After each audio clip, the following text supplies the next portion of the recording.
आपण अशा जगात राहतो जिथे सगळीकडे फक्त डेटाच डेटा आहे. आपल्या आजूबाजूला माहिती आणि आकड्यांचा पूर आलाय. पण या सगळ्याचा अर्थ काय? चला तर मग या माहितीच्या गोंधळातून काहीतरी अर्थपूर्ण शोधण्याचा प्रयत्न करूया. विचार करा, आपण रोज किती डेटा तयार करतो. प्रत्येक क्लिक, प्रत्येक खरेदी, प्रत्येक सर्वेक्षण, सगळं काही. पण हा सगळा डेटा सुरुवातीला कसा असतो माहितीये? एकदम विस्कळीत, म्हणजे फक्त आकडे आणि शब्दांचा एक मोठा ढिगारा. मग खरा प्रश्न हा आहे की या ढिगाऱ्यातून, या गोंधळातून काहीतरी कामाचं कसं बाहेर काढायचं? या आकड्यांमागे ज्या गोष्टी लपलेल्या आहेत त्या कशा शोधायच्या? आणि इथेच एंट्री होते पॅन्डाजची. पॅन्डाज ही पायथनची एक अशी जबरदस्त लायब्ररी आहे जी या सगळ्या गोंधळाला एका व्यवस्थित समजण्यासारख्या फॉर्मॅटमध्ये आणण्यासाठी आपली जादूची किल्ली आहे असं समजा. बरं, कुठलंही मोठं काम सुरू करण्याआधी तयारी तर करावीच लागते, बरोबर? तसंच डेटा सायन्सच्या या प्रवासाला निघण्याआधी आपल्याला आपलं डिजिटल वर्कबेंच म्हणजे कामाचं टेबल तयार करावं लागतं. तर या वर्कबेंचवर आपल्याला काय काय लागतं? सगळ्यात आधी पायथन, जी आपली प्रोग्रामिंगची भाषा आहे. मग आहे ॲनाकोंडा, जो आपल्याला पायथन आणि इतर सगळी महत्त्वाची साधनं एकत्र पॅकेज करून देतो. त्यानंतर येतं ज्युपिटर नोटबुक. हे आपलं इंटरॅक्टिव्ह वर्कस्पेस आहे, जिथे आपण कोड लिहिणार आणि चालवणार. आणि सगळ्यात महत्त्वाचं पांडाज, जे डेटासोबत खेळण्यासाठी आपलं मुख्य साधन आहे. आता पॅन्डाज म्हणजे नेमकं काय हे सोप्या भाषेत समजायचं असेल तर असं समजा की तो एक सुपरचार्ज्ड मायक्रोसॉफ्ट एक्सेल आहे. म्हणजे विचार करा, जी कामं आपण एक्सेलमध्ये करतो तीच आणि त्याहूनही खूप मोठी कामं पॅन्डाजमध्ये कितीतरी पटीने जास्त वेगाने आणि जास्त चांगल्या प्रकारे होतात. पण मग प्रश्न येतो की एक्सेल असताना पांडासची गरजच काय आहे? तर फरक बघा. एक्सेल साधारणपणे 10 लाख लाईन्सच्या पुढे की अडखायला लागतं. पण पांडास ते लाखो करोडो लाईनचा डेटा अगदी सहज हाताळतं. थोडं अवघड कॅल्क्युलेशन आलं की एक्सेल क्रॅश होण्याची भीती असते. पण पांडास आणि पायथॉन मिळून कितीही किचकट गणितं आरामात करतात. आणि ऑटोमेशन म्हणजे कामाला सोपं बनवणं, त्यात तर पांडास खूपच पुढे आहे. ओके, तर थिअरी खूप झाली. आता बघूया की हे सगळं प्रत्यक्षात कसं घडतं. आपण सुरुवात करणार आहोत एका साध्या कच्च्या फाईलपासून आणि तिला आपल्या या पॉवरफुल वर्कबेंचवर आणणार आहोत.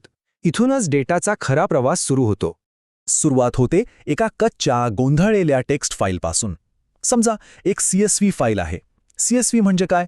तर कॉमा सेपरेटेड व्हॅल्यूज, म्हणजे फक्त शब्दांचा आणि आकड्यांचा खेळ, जिथे प्रत्येक माहिती कॉमा वापरून वेगळी केलेली असते. एकदम साधं. आणि मग येते जादू. फक्त एका लाईनचा कोड, pd.readcsv yourdata.csv. बस, ही एक छोटीशी कमांड त्या गोंधळलेल्या टेक्स्ट फाईलला घेते आणि एका नव्या रूपात बदलायला सुरुवात करते. आणि या कमांडचं आउटपुट काय मिळतं? तर एक डेटा फ्रेम. तो जो शब्दांचा आणि आकड्यांचा गोंधळ होता तो आता एका स्वच्छ, सुंदर टेबलमध्ये बदलला आहे. अगदी आपल्या एक्सेल शीटसारखा, व्यवस्थित रो आणि कॉलममध्ये मांडलेला. ठीक आहे, आता आपला डेटा टेबलमध्ये तर आलाय, पण तो अजून एक परफेक्ट नाहीये. त्यात काही चुका असू शकतात, नको असलेली माहिती असू शकते. आणि इथेच येते डेटा रँकलिंगची कला. म्हणजे काय? तर डेटाला स्वच्छ करण्याची, त्याला वळण लावण्याची प्रक्रिया, जेणेकरून तो आपल्या कामासाठी तयार होईल. हे काम आपण मुख्यत्वे 3 सोप्या स्टेप्समध्ये करतो. पहिली स्टेप इन्स्पेक्ट, म्हणजे डेटाची तपासणी करणं. दुसरी सिलेक्ट, म्हणजे आपल्याला हवा तोच भाग निवडणं. आणि तिसरी फिल्टर, म्हणजे नको असलेल्या गोष्टी बाजूला करणं. सोपं आहे ना? चला पहिली स्टेप बघूया, इन्स्पेक्ट. यासाठी आपण .head नावाची कमांड वापरतो. याने काय होतं? तर आपल्या डेटा टेबलच्या वरच्या काही लाईन्स आपल्याला दिसतात. म्हणजे आपल्याला एक अंदाज येतो की आतमध्ये काय आहे. तसंच .d टाइप्स वापरून आपण प्रत्येक कॉलममध्ये नक्की काय आहे, नंबर आहेत, टेक्स्ट आहे की अजून काही, हे तपासू शकतो. आता दुसरी स्टेप सिलेक्ट. समजा आपल्याकडे खूप मोठा टेबल आहे, पण आपल्याला फक्त विद्यार्थ्यांचे गणिताचे मार्क्स बघायचे आहेत. मग आपण बाकीच्या कॉलमकडे का बघायचं? आपण फक्त DFमध्ये मॅथ्स स्कोर असं लिहून तो एकच कॉलम निवडू शकतो. झालं, बाकी सगळा गोंधळ बाजूला. आणि आता तिसरी आणि सगळ्यात पॉवरफुल स्टेप फिल्टर.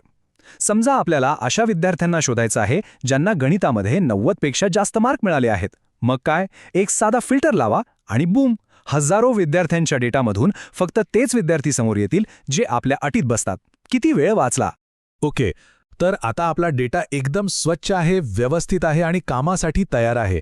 आता सुरू होतो या प्रवासातला सगळ्यात इंटरेस्टिंग भाग. आता आपण या डेटाला प्रश्न विचारणार आहोत आणि तो आपल्याला उत्तरं देणार आहे. चला एक साधा प्रश्न विचारूया. आपल्याकडे जो विद्यार्थ्यांचा डेटा आहे त्यात प्रत्येक वांशिक गटामध्ये नेमके किती विद्यार्थी आहेत?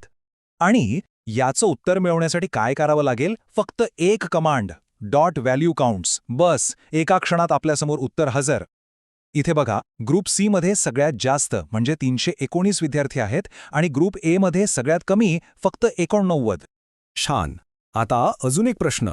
समजा आपल्याला हे बघायचंय की लिखाणाच्या गुणांमध्ये टॉप 5 विद्यार्थी कोण आहेत. यासाठी आपण वापरणार डॉट सॉर्ट व्हॅल्यूज ही कमांड. याने काय होतं तर तो पूर्ण डेटा लिखाणाच्या मार्कांनुसार लावला जातो. जास्त मार्क असलेले वर. आणि हे बघा उत्तर, टॉप 5 विद्यार्थी आणि सगळ्यांना 100 पैकी 100 मार्क मिळाले आहेत. तर या सगळ्या प्रवासाचा सारांश काय? 1. कामाला सुरुवात करण्याआधी योग्य साधनं म्हणजे आपलं वर्कबेंच तयार हवं. 2. फक्त एका कमांडने आपण कच्च्या फाईलला एका पॉवरफुल डेटा फ्रेममध्ये बदलू शकतो. 3. इन्स्पेक्ट, सिलेक्ट आणि फिल्टर करून आपण डेटाच्या गोंधळाला व्यवस्थित करू शकतो. आणि 4. एकदा डेटा स्वच्छ झाला की आपण त्याला कुठलेही प्रश्न विचारू शकतो आणि तो आपल्याला अचूक उत्तरं देतो. तर आता आपण पाहिलं की कसा एका गोंधळलेल्या डेटामधून आपण स्पष्ट उत्तरं मिळवू शकतो. डेटाकडून उत्तरं काढण्याची ही ताकद आता आपल्या हातात आहे. तर विचार करा, यापुढे कोणती नवी गोष्ट आपण या डेटामधून शोधून काढणार आहोत.